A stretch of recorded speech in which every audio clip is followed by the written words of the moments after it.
So Matthew, we're here in Toronto for UFC 231.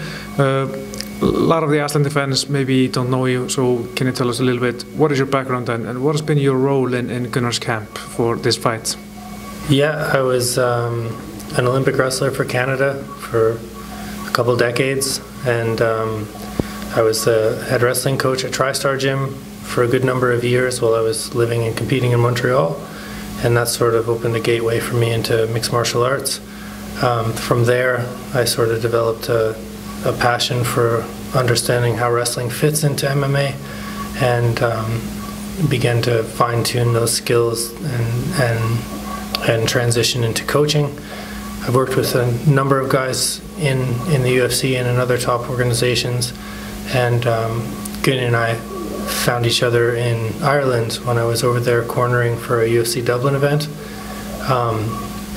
And a friend of mine and another person that I work with, Ryan Hall, was teaching a seminar at Gunnar's gym there, SBG, and we got in and did some training, and we've been training ever since.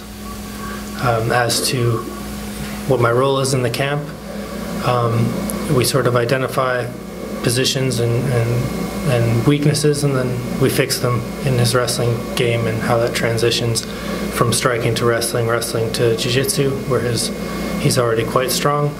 But at this point in his career, it's always just about filling the gaps. You're never the fundamentals are there, and we're working off of what he already has to sort of fill those gaps and make him more complete. I mean, that's the aspiration of every fighter, I think, to be the best that they can be and to never stop learning and growing.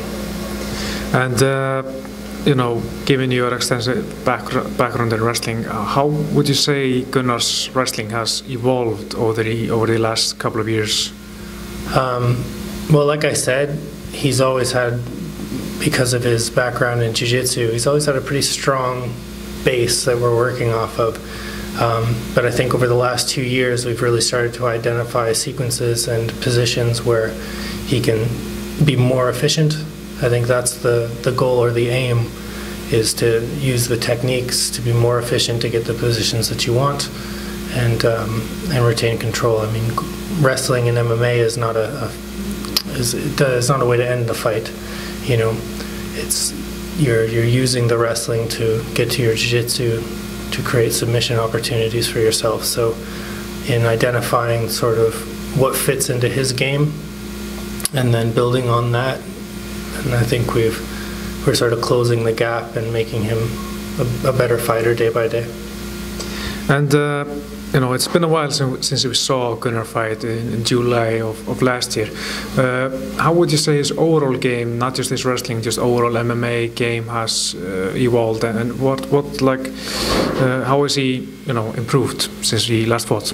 Well, a big introduction to the camp was Gunnar, the strength and conditioning coach, and since he's sort of taken apart, it's allowed us to get in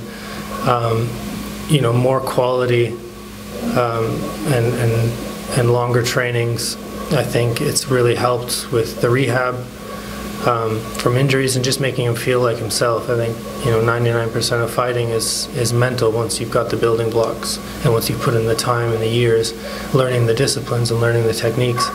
Right now, I think this is, it's cliche to say, but it's the best Gunnar we've ever seen, because we're putting together the pieces of the puzzle, those things that are missing. That's like I said, the goal of every athlete is they have this map or this puzzle that they're trying to fit in all the pieces and make everything work to complete themselves. And it's a lifelong journey, but I think he's constantly evolving in every area because he's happy and he wants to do this. I think the layoffs can be quite challenging for a lot of people, and we've seen some fighters go the other way. Gunnar's a pretty level-headed, very stand-up guy, and his focus is fighting. He does it because he loves it, not because he has to. And so I think that the last year has been not optimal, but it's been good for him in that sense to sort of reconnect to that fire that continues to drive him and keeps him loving this sport and wanting to do it. And for this fight, he's fighting Alex Oliveira. What are the dangers that in Alex Oliveira that Gunnar needs to be aware of in these fights? Well, I think he is quite aware of where Alex Oliveira is dangerous. He's a very quick, explosive fighter. He's not incredibly efficient in grappling exchanges or striking exchanges, but he is a threat. He comes forward very, very quickly. He leads with a lot of looping, very powerful shots. So I think early on, when he's fresh, he like anybody else with 4-ounce gloves poses a threat and a danger, but it's nothing that we haven't prepared for. And it's up to the universe to decide what happens on Saturday night. We've done everything we can to prepare, and he's crossed every box on his list of things to do, above and beyond. So, do you think that Gunnar's calm and calculated style will be a big factor in this fight, or? I think so. I think fighting especially fighting on the feet, is a lot about distance management, and he's a very composed fighter. I think he learned a lot from the last fight, sort of how to think and how to approach and get into it and get the feel for what he needs to do in there. And I don't see this fight as being anything that he can't handle or we're not ready for. I think he's perfectly poised to perform very well on Saturday night. Now, you've worked with athletes like Stephen Thompson, Robert Whittaker, and Ryan Hall, and many top-level athletes who are at the pinnacle of the sport, basically. But what difference and what similarities do you see with Gunnar and those top athletes you have worked with? Well, yeah, I think you just kind of hit the nail on the head there. They are similar. That's why I like to work with them.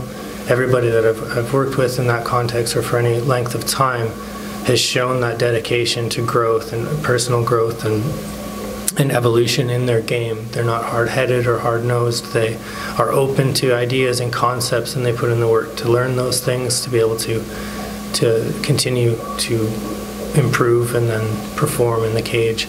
And I think that Gunny is that type of athlete, which is why I choose to work with him. And how do you see the fight play out on Saturday? I see Gunny getting the win, obviously. I mean, like most of Gunny's fights, it's kind of does his thing on the feet, and if he lands a punch and then moves to the ground, or if he gets a takedown and moves to the ground, I can see a finish. But like I said, he's quite capable and competent everywhere, so I guess the main point is I see him winning the fight. Thank you for the time.